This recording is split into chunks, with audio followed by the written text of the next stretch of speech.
Kisah Azazil, sang malaikat yang bergelar iblis. Dahulu kala bumi dihuni kaum Jan yang merupakan nenek moyang dari seluruh bangsa jin. Ribuan tahun hidup di bumi, kaum Jan enggan menyembah dan beribadah kepada Allah. Bahkan mereka saling berperang, membunuh utusan-utusan Allah dan berbuat berbagai kemaksiatan di muka bumi.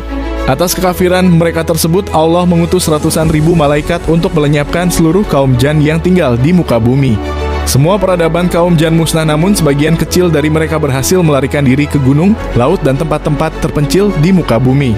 Atas perintah Allah, para malaikat kembali ke langit dengan membawa seorang bayi keturunan kaum Jan yang masih hidup. Allah memberi nama bayi tersebut Azazil, yang artinya hamba Allah yang kuat dan mulia. Allah berkehendak nantinya bayi tersebut berdakwah kepada sisa kaum Jan agar menyembah kepada Allah dan berbuat kebaikan di muka bumi.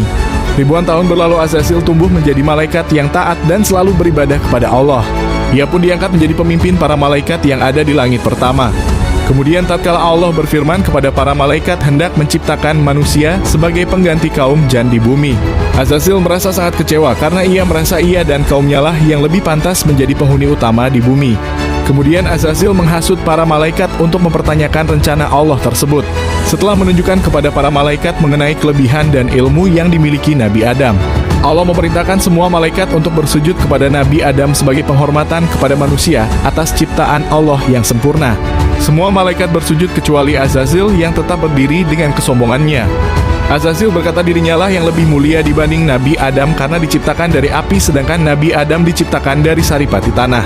Kemudian Allah mengingatkan Azazil bahwasanya malaikat yang ia pimpin di langit pertama tidak pernah merasa lebih mulia darinya, padahal mereka malaikat diciptakan dari cahaya yang suci. Dengan tidak mau bersujud kepada Nabi Adam, Allah sedang menunjukkan kepada para malaikat bahwa Azazil lah yang sebenarnya mempertanyakan mengenai penciptaan manusia. Kemudian Allah menempatkan Nabi Adam dan istrinya beserta Azazil di taman surga, seraya memberi waktu Azazil untuk bertobat kepada Allah.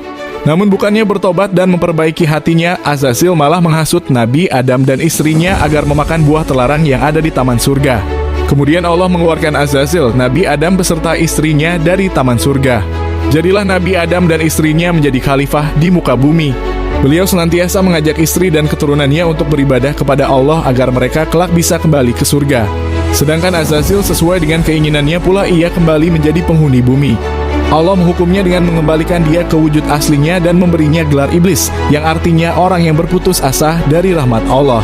Allah juga memanjangkan umurnya sampai hari kiamat tiba. Bukannya untuk bertobat dan berbuat baik, umur panjang tersebut ia gunakan untuk mengajak kaum Jan menentang Allah dan menyesatkan keturunan Nabi Adam karena kesombongan dan kedengkiannya. Padahal Azazil tahu bahwa sesungguhnya Allah Maha menerima tobat lagi Maha penyayang kepada